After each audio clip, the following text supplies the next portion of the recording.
കൊച്ചേ നീ എന്നെ മറന്നില്ലേ, എന്നെ മറക്കാൻ നിനക്ക് പാടെ മനസ്സ് വന്നില്ലേ, അപ്പെന്നെ മനസ്സ് വന്നില്ലേ.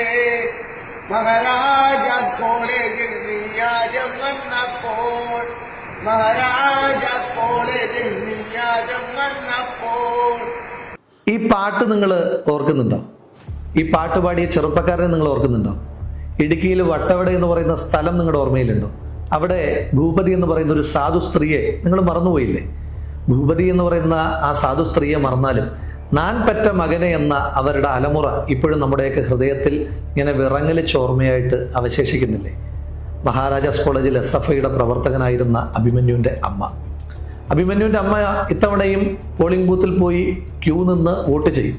ആ വോട്ട് ചെയ്യുന്നത് ഇടതുപക്ഷത്തിന് തന്നെ ആയിരിക്കുമെന്നുള്ള കാര്യത്തിലൊന്നും എനിക്ക് തർക്കമില്ല. പക്ഷേ ഇത്തവണ വോട്ട് ചെയ്യുമ്പോൾ വല്ലാതെ കുറ്റബോധത്തോടു കൂടിയിട്ടായിരിക്കും ആ അമ്മ വോട്ട് ചെയ്യുക. അഭിമന്യുവിനെയൊക്കെ നിങ്ങൾ എന്നേ മറന്നുപോയി. മഹാരാജാസിൽ SFIയുടെ സംഘടനാ പ്രവർത്തകനായതിന്റെ പേരിൽ SDPIക്കാരാൽ കൊല്ലപ്പെട്ട, നിങ്ങൾ കേരളത്തിലെ ചുമരുകളായ ചുമരുകളിൽ മുഴുവൻ വർഗീയത തുലയട്ടെ എന്ന മുദ്രാവാക്യം എഴുതി വെച്ച ആ സംഭവങ്ങളെല്ലാം നിങ്ങൾ മറന്നുപോയിട്ടുണ്ടാകും.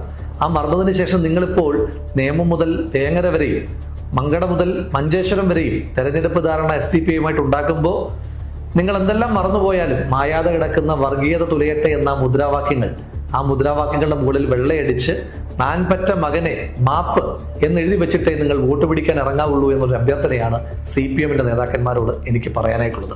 അഭിമന്യു കൊല്ലപ്പെട്ട് വർഷം 2 തികയുന്നതിന് മുൻപ് അഭിമന്യു കൊലക്കേസിലെ 4ാം പ്രതിയായ അമാൻ ഫറൂഖി എന്ന SDPI പ്രവർത്തകന്റെ പഞ്ചായത്തായ കോട്ടാങ്ങലിൽ തന്നെ CPMോ SDPIയുമായി ചേർന്ന് പഞ്ചായത്ത് ഭരിച്ച ആളുകൾക്ക് കേരളം മുഴുവൻ ആ സഖ്യം മുന്നോട്ട് കൊണ്ടുപോകുന്നതിനകത്ത് പ്രത്യേകിച്ച് മനസാക്ഷിക്കുത്തൊന്നുമില്ല.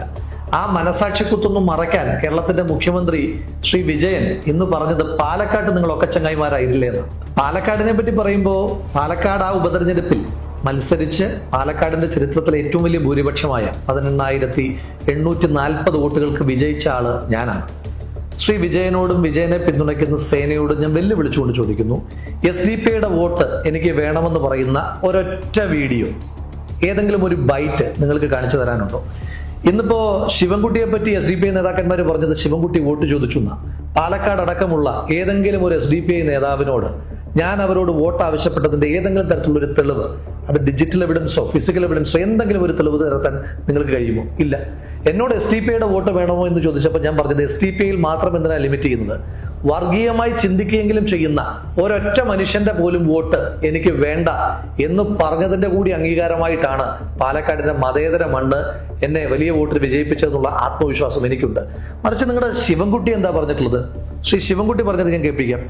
തെരഞ്ഞെടുപ്പിൽ ആദ്യം ഇറക്കുന്ന അഭ്യർത്ഥനയാണല്ലോ സ്ഥാനാർത്ഥിയുടെ അഭ്യർത്ഥന പറയാൻ പറ്റുമോ? ഇന്ന ആൾക്കാർ മാത്രം വോട്ട് ചെയ്താൽ ബാക്കിയുള്ളവർ വോട്ട് ചെയ്യണ്ടെന്ന് പറയാൻ പറ്റും? കേട്ടല്ലോ, അഭ്യർത്ഥനയിൽ പറയാൻ കഴിയുമോ ഇന്ന ആളുകളുടെ വോട്ട് വേണ്ട, ഇന്ന ആളുകളുടെ വോട്ട് മതിയെന്ന്? ഞങ്ങൾക്ക് പറയാൻ കഴിയും. വർഗീയമായി ചിന്തിക്കുന്ന ഒരാളുടെയും വോട്ട് വേണ്ട. ശിവൻകുട്ടിക്ക് മാത്രമല്ല SDPI വോട്ടുകളോട് അസ്പർശ്യതയില്ലാത്തത്. CPMന്റെ വളരെ മുതിർന്ന നേതാവും അവരുടെ കേന്ദ്ര കമ്മിറ്റി അംഗവും ആലപ്പുഴ ജില്ലയിലെ എല്ലാ സീറ്റുകളുടെ ചുമതലയും ഏൽപ്പിച്ചിരിക്കുന്ന ശ്രീ തോമസ് ഐസക്, അദ്ദേഹം പറഞ്ഞ വാക്കുകൾ നമുക്ക് കേൾക്കാം. അതിനെ ആർക്ക് വേണമെങ്കിൽ പിന്താങ്ങിയാലും ഞങ്ങൾ ആ വോട്ട് വേണ്ടെന്ന് പറയത്തില്ല. ഞങ്ങളുടെ നയത്തെ ആര് പിന്താങ്ങിയാലും ആ വോട്ട് വേണ്ട എന്ന് ഞങ്ങൾ പറയില്ല എന്ന് തോമസ് ഐസക് ഇത് എവിടെ നിന്നുകൊണ്ടാണ് പറയുന്നത് എന്നുള്ളതാണ് പ്രസക്തം. 2021 ആണ്ട് ഡിസംബർ 18 ഷാൻ എന്ന് പറയുന്ന SDPI പ്രവർത്തകനെ അതിക്രൂരമായി RSSR കൊല ചെയ്യുന്നു. 24 മണിക്കൂർ തികയുന്നതിന് മുൻപ് തിരിച്ച് രഞ്ജിത്ത് ശ്രീനിവാസൻ എന്ന് പറയുന്ന RSS പ്രവർത്തകനെ SDPIക്കാർ ക്രൂരമായി കൊല ചെയ്യുന്നു. അത്രയ്ക്ക് SDPIക്ക് സംഘടനാ സ്വാധീനമുള്ള ആലപ്പുഴ ജില്ലയിൽ അവർക്ക് പൊളിറ്റിക്കൽ ലെജിറ്റിമസി കൊടുക്കുകയാണ് CPMന്റെ തലമുതിർന്ന നേതാവ് തന്നെ. ഇപ്പോ വേങ്ങരയിൽ നിങ്ങൾക്കൊരു സ്ഥാനാർത്ഥി ഉണ്ടല്ലോ, ആരാണ്? സഭാവ്. ആരാണ് ഈ സഭാവ്? 2021 ആണ്ടിലെ തെരഞ്ഞെടുപ്പിൽ ശ്രീ PK കുഞ്ഞാലിക്കുട്ടി സാഹിബ് UDFന് വേണ്ടി മത്സരിച്ചപ്പോൾ അവിടെ SDPIയുടെ സ്ഥാനാർത്ഥിയായി മത്സരിച്ച സഭാവാണ് ഇത്തവണത്തെ LDFന്റെ സ്ഥാനാർത്ഥി. അങ്ങനെ മത്സരിക്കുന്ന ആ വേങ്ങരയിൽ ശ്രീ KM ഷാജി പറഞ്ഞിട്ടുണ്ട് SDPIയുടെ വോട്ട് വാങ്ങിയിട്ടുള്ള ഒരു ജയവും എനിക്ക് വേണ്ട എന്ന്. മഞ്ചേശ്വരത്ത് എന്താ പ്രശ്നം? മഞ്ചേശ്വരത്ത് SDPIയുടെ നേതാക്കന്മാർ പറഞ്ഞത് കഴിഞ്ഞ ത്രിതല പഞ്ചായത്ത് തെരഞ്ഞെടുപ്പിൽ ഞങ്ങളുടെ സ്ഥാനാർത്ഥികളെ UDF തെരഞ്ഞുപിടിച്ച് പരാജയപ്പെടുത്തി, അതുകൊണ്ട് UDFനെ പരാജയപ്പെടുത്തുമെന്നാണ്. അവിടെ UDF-ഉം BJP-യും തമ്മിൽ മത്സരിക്കുമ്പോൾ പോലും UDF വേണ്ട എന്ന് തീരുമാനിക്കുകയാണ് SDPI. നേമത്ത് നിങ്ങളെ പിന്തുണയ്ക്കുകയാണ് SDPI. ഒന്ന് ഓർത്തു നോക്കൂ, കേരളത്തിൽ ഇടതുപക്ഷ ജനാധിപത്യ മുന്നണിക്കകത്ത് CPM കഴിഞ്ഞാൽ ഏറ്റവും അധികം സീറ്റുകൾ പിന്തുണയ്ക്കുന്ന CPI-യേക്കാൾ വലിയ ഘടകകക്ഷിയായി SDPI മാറിയിട്ടുണ്ട്.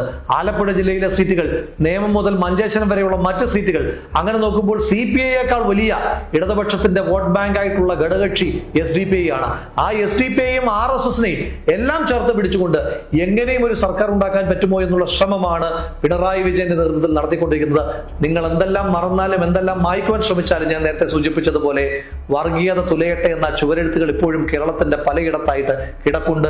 അത് കണ്ട മനുഷ്യർ, അഭിമന്യുവിനെ കണ്ട മനുഷ്യർ ഈ തെരഞ്ഞെടുപ്പിൽ നിങ്ങളെ തോൽപ്പിക്കുക തന്നെ ചെയ്യും. RSS-ഉമായിട്ടുള്ള നിങ്ങളുടെ ചങ്ങാത്തത്തെ പറ്റി നമുക്ക് ഉടനെ തന്നെ സംസാരിക്കാം. അപ്പൊ ഇനിയുള്ള ദിവസങ്ങളിലും നമ്മളിങ്ങനെ സംസാരിച്ചുകൊണ്ട് തന്നെ മുന്നോട്ട് പോകാൻ തന്നെയാണ് തീരുമാനം.